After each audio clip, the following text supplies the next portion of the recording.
மன நிம்மதி கிடைக்கிறதுக்காக நீங்கள் எங்கே போவீங்கன்னு சொல்லி நிறைய பேர் கேட்டால் எல்லாரோட பதில் என்னவா இருக்கும்னா, நான் கோவிலுக்கு போவேன் அப்படின்னு சொல்லுவாங்க. நிறைய பேர் பக்திக்காக போவாங்க, நிறைய பேர் மன நிம்மதிக்காக போவாங்க. அப்படி ஒரு மன அமைதி ஏன் கோவிலில் மட்டும் கிடைக்குதுன்னு என்னைக்காவது யோசிச்சிருக்கோமா? நம்ம கோவிலுக்குள்ளே போன உடனே அங்கே இருக்கக்கூடிய அந்த பூக்களோட ஸ்மெல்லாக இருக்கட்டும், இல்லை நம்ம கோவிலில் கொடுக்கக்கூடிய அந்த ஒரு விபூதி, இந்த மாதிரியான ஸ்மெல்ஸ் மூலமாக நம்மளுக்கு நம்மளை அறியாமலே நம்மளுக்குள்ள ஒரு பாசிட்டிவ் எனர்ஜி ஒன்று கிரியேட் ஆகும். அவ்வளவு அமைதியாக இருக்கிற கோயிலில் அந்த ஒரே ஒரு மணி சவுண்டுக்கு நம்ம மனசு அந்த ஒரு ஓசையை உணர ஆரம்பிக்கும். அப்படி நம்ம பீஸ்ஃபுல்லாக இருக்கும்போது தான் நம்மளோட பாசிட்டிவ் எனர்ஜி நம்மள அறியாமலே நம்மளுக்குள்ளே உருவாக ஆரம்பிக்கும். அதுக்காக தான் நிறைய பேர் கோவில் போவாங்க. எல்லாருமே ரெகுலராக கோவில் போவாங்களா அப்படின்னா கண்டிப்பாக போகமாட்டாங்க. நிறைய பேர் வீட்லேயே அந்த ஒரு பாசிட்டிவ் எனர்ஜி க்ரியேட் பண்ணுவாங்க. அதுதான் நம்ம வீட்டில் பக்தியாக சாமி கும்பிடுவோம் இல்லையா, அதுதான் அந்த ஒரு பாசிட்டிவ் எனர்ஜி.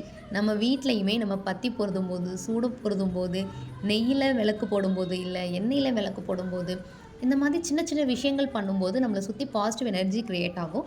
நம்ம மைண்டுமே ரொம்ப ஃப்ரீயாக இருக்கும். நம்ம எந்த விஷயத்த நம்ம தொடங்கணும்னு நினைக்கிறோமோ அந்த டைமில் நம்ம ஒரு பாசிட்டிவ் எனர்ஜியாக இருக்கும்போது சக்ஸஸ்ஃபுல்லாக அந்த ஒரு விஷயத்த நம்ம செஞ்சு முடிப்போம். எங்கள் அம்மா அடிக்கடி ஒரு வார்த்தை சொல்லுவாங்க, நம்ம தொழில் தொடங்குறோம் அப்படின்னா பக்தி முக்கியம்னு. நான் இந்த இடத்துல நீங்கள் சாமி கும்பிடுங்கன்னு ஆர்குமெண்ட் பண்ணலை, அதே நேரம் சாமி இல்லை நீங்கள் கும்பிடாதீங்கன்னு சொல்ல வரல. நம்மளுக்கு நம்மளோட நம்பிக்கைக்காக ஒரு பாசிட்டிவ் எனர்ஜி க்ரியேட் பண்ணணும் இல்லையா, அந்த விஷயத்தை தான் நான் இந்த இடத்துல சொல்ல வரேன். சின்ன பூக்கடையை 2 மணிக்கோ 3 மணிக்கோ ஓப்பன் பண்ணாலும் அவங்க ஒரு குட்டி சூடை பொருதி தன்னோட தொழில் நல்லபடியாக தொடங்கணும்னு நினைப்பாங்க. அதை தான் நம்ம பாசிட்டிவ் தாட்டுன்னு சொல்கிறோம், பாசிட்டிவ் எனர்ஜி க்ரியேட் பண்ணுறதுக்கான சின்ன விஷயம்னு சொல்கிறோம்.